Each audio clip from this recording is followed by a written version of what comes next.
নজর রাখবো মহাকুম্ভের দিকে, কারণ 13ই জানুয়ারি থেকে মহাকুম্ভ শুরু হচ্ছে। তার আগে একেবারে প্রস্তুতি চলছে, প্রতি মুহূর্তে যেন নতুন করে সেজে উঠছে প্রয়াগরাজ। বিশেষ করে প্রয়াগরাজ স্টেশনের দিকে যদি আমরা নজর রাখি, আমরা জানি ভারতীয় রেলওয়ের তরফ থেকে তো ইতিমধ্যেই মহাকুম্ভে যাওয়ার জন্য যাতে মানুষের কোনো অসুবিধা না হয় তার জন্য আলাদা ব্যবস্থা করা হয়েছে, ট্রেনের ব্যবস্থা করা হয়েছে এবং মহাকুম্ভকে সামনে রেখে প্রয়াগরাজ স্টেশন নতুন করে যেন সেজে উঠেছে। সেখানে যাত্রীদের জন্য প্রতীক্ষালয় আলাদাভাবে সাজিয়ে তোলা হয়েছে এবং অটোর ব্যবস্থা, যদি কোনো তীর্থযাত্রী মাঝরাতেও আসেন তাহলেও তাকে নিয়ে যাওয়ার জন্য অটোর ব্যবস্থা থাকছে। সমস্ত দিক থেকে তীর্থযাত্রীদের, মহাকুম্ভে আসা এই তীর্থযাত্রীদের যাতে কোনো রকম অসুবিধা না হয় সেই জন্য আজ প্রতি মুহূর্তে আমরা দেখতে পাচ্ছি যে যেভাবে সেজে উঠছে প্রয়াগরাজ তা যেন প্রতি মুহূর্তে আরও রঙিন। আমাদের সঙ্গে দুই প্রতিনিধি রয়েছেন মহাকুম্ভের এই প্রস্তুতির দিকে নজর রাখার জন্য সরাসরি প্রয়াগরাজ থেকে। একদিকে রয়েছেন সন্তু পান, অন্যদিকে রয়েছেন মধুকল্পিতা চৌধুরী।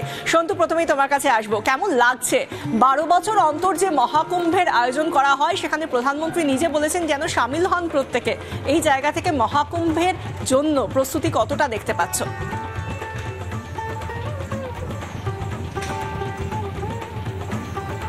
দেখো বিশাখা, এটা জীবনের সব থেকে বড় একটা অনুভূতি। 144 বছর পর এই মহাকুম্ভ হতে চলেছে এবং আমরা গতকাল রাজধানী এক্সপ্রেস ধরে কলকাতা থেকে প্রয়াগরাজে পৌঁছে গিয়েছি এবং সেই মুহূর্তের ছবিটা আমরা তুলে ধরেছি যে মধ্যরাতে সাধারণ মানুষ যারা পুণ্যার্থীরা আসবেন তারা ঠিক কিভাবে অটো পাবেন, টোটো পাবেন, তারা ঠিক কিভাবে প্রয়াগরাজে পৌঁছতে পারবেন। আমি যেখানটায় রয়েছি ছবি দেখানোর চেষ্টা করব।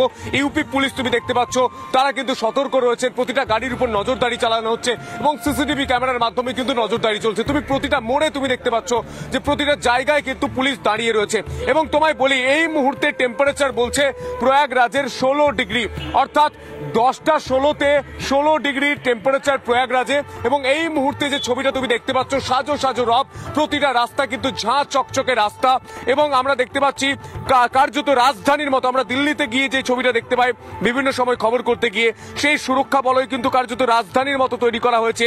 এবং তাসকেন্ট মার্গ, আমরা এই মুহূর্তে দাঁড়িয়ে রয়েছে তাসকেন্ট মার্গে। এই মুহূর্তে সাধারণ মানুষ তারা দাঁড়িয়ে রয়েছেন, আমরা কথা বলার চেষ্টা করবো। ভাইজি, महाकुंभ हो रहा है यूपी में, बहुत सारे लोग आ रहा है, तो क्या कहेंगे यूपी में क्या चल रहा है? यूपी में कुंभ मेला चल रहा है और बहुत अच्छे तरीके से चल रहा है। प्रशासन का इसमें बहुत बड़ा रोल है। प्रशासन हर तरीके से व्यवस्था करके रखती है, सुरक्षा बहुत अच्छी व्यवस्था है। हर तरीके की जितने भी अतिथि हमारे यहाँ आएंगे खुश होके जाएंगे। हाँ बिल्कुल। বিশাখা, তুমি শুনতে পাচ্ছ যারাই অতিথিরা আসবেন তারাই কিন্তু খুশি হয়ে যাবেন। প্রধানমন্ত্রী নরেন্দ্র মোদী তিনি বলছেন যে প্রত্যেকের যাওয়া উচিত, একবার অন্তত যাওয়া উচিত, কারণ 144 বছর পর যারা সেখানকার মানুষ তারা তো বলছেনই। আর আমরা দেখেছি গতকাল প্রধানমন্ত্রী আহ্বান জানিয়েছেন প্রত্যেককে যাতে এই অভিজ্ঞতা যেন প্রত্যেকেই নিতে পারেন। আমরা আমাদের প্রতিনিধি মধুকল্পিতার কাছে একবার যাব। মধুকল্পিতা, তুমি যেখানে রয়েছে সেখানকার ছবিটা একটু দেখো।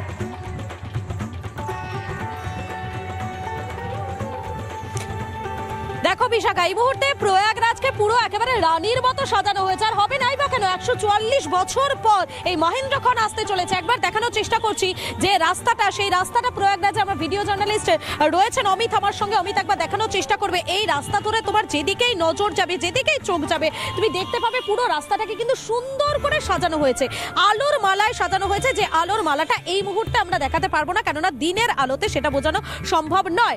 রাতের বেলা কিন্তু এই পুরো রাস্তাটা খুব সুন্দরভাবে একেবারে সুন্দর করে সাজানো হয়েছে যাতে দেশের বিভিন্ন প্রান্ত থেকে, বিদেশ থেকে যারা অতিথিরা আসবেন তাদের প্রত্যেককে যাতে খুব ভালোভাবে ওয়েলকাম করতে পারে প্রয়াগরাজ, প্রয়াগ নগরী, তারই প্রস্তুতি কিন্তু এই মুহূর্তে এখানে চলছে। একেবারে সাজো সাজো রব, রাস্তার যেখানেই তাকানো যাচ্ছে সেখানেই কিন্তু এই মুহূর্তে অপেক্ষা আর মাত্র কয়েকটা দিনের। একবার দেখানোর চেষ্টা করি। তুমি দেখতেই পাচ্ছ এই মুহূর্তে পুরো যে রাস্তা রয়েছে, পুরো যে জায়গা রয়েছে একেবারে পরিষ্কার পরিচ্ছন্ন করে রাখা হয়েছে এবং আমরা চেষ্টা করব এদিকে যারা রয়েছেন সাধারণ মানুষ তাদের সঙ্গে যদি একবার কথা বলা যায়, কেননা এই যে মহেন্দ্রক্ষণ আসতে চলেছে এ বিষয়ে তারা কি ভাবছেন, তাদের কি বক্তব্য, একবার আমি কথা বলার চেষ্টা করব।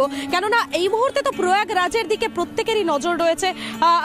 थोड़ी देर बात करनी थी, इस बार तो कुंभ मेला हो रहा है 144 वर्ष बाद, कैसा लग रहा है आप लोगों को?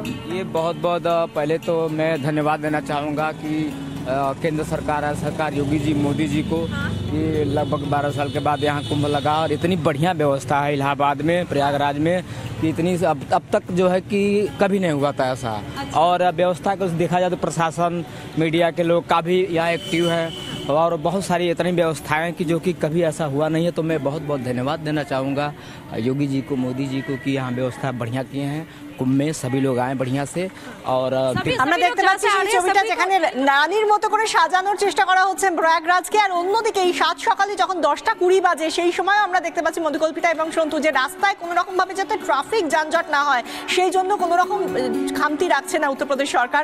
অনেক অনেক ধন্যবাদ তোমাদের দুজনকে। নজর রাখো মহাকুম্ভের প্রত্যেকটা খুঁটিনাটি প্রস্তুতির দিকে আমরা নজর রাখবো। তবে এখন সময় হয়ে গিয়েছে ছোট্ট একটা বিরতি, ফিরে আসছি একটা বিরতির পর, সঙ্গে থাকুন।